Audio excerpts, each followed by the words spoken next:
சீமான் அவர்களுக்கு கடைசியான வாய்ப்பு. நீங்க நீதிமன்றத்துல ஆஜராகணும். இது வரைக்கும் நீங்க ஆஜரே ஆகலைன்னு சொல்லிட்டு திருச்சி நீதிமன்றத்துல சொல்லியிருக்காங்க. இப்ப உள்ள பிரச்சனைகள்ல இந்த வழக்கு ரொம்ப முக்கியமான ஒரு வழக்கா பார்க்கலாமா? இல்ல.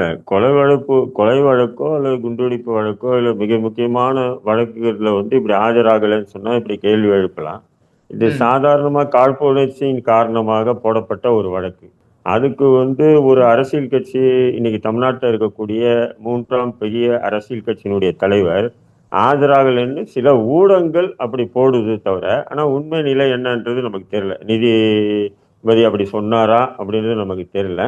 சில ஊடகங்கள் கடைசி வாய்ப்பு, ஏன்னா ஏற்கனவே இந்த வழக்கு சம்பந்தமா ஒரு தடவை நேரில் ஆஜராகி அவர் வாக்குமூலம் கொடுத்திருக்காரு. கொடுக்கலன்னா பரவாயில்ல, ஏற்கனவே ஒரு தடவை ம். ஆஜராகி வாக்குமூலம் கொடுத்திருக்காரு நீதிமன்றத்தில். அப்படி இருக்கும்போது இப்போ வாய்தா வாய்தா நடக்குது. அப்படி இருக்கும்போது இப்போ 2 வாய்தாக்கு போகலைன்றதுக்காக அடுத்த வாய்தா கண்டிப்பாக வந்தே ஆகணும் அப்படின்னு சொல்றதெல்லாம் பார்த்தீங்கன்னா இந்த ஊடகங்களாக பெருசுப்படுத்துகிற மாதிரி தான் பார்க்கறது தவிர எந்த ஒரு ஜுடிஷியரியே இப்படி உத்தரவு போடாது இந்த மாதிரி வழக்கு. ஏன்னா அவங்க ம். தரப்பு கவுன்சில் வழக்கறிஞர் வந்தாவே போதும்னு நினைப்பான். வழக்கறிஞர் யாருமே வராம இந்த வழக்கு போட்டதை பத்தி கண்டுக்காம இருந்தாவனா அப்படி எச்சரிப்பாங்களே தவிர, பெரும்பாலும் இவங்க தரப்பு வழக்கறிஞர்கள் போய் ஆஜராகிறாங்க இல்லையாங்க.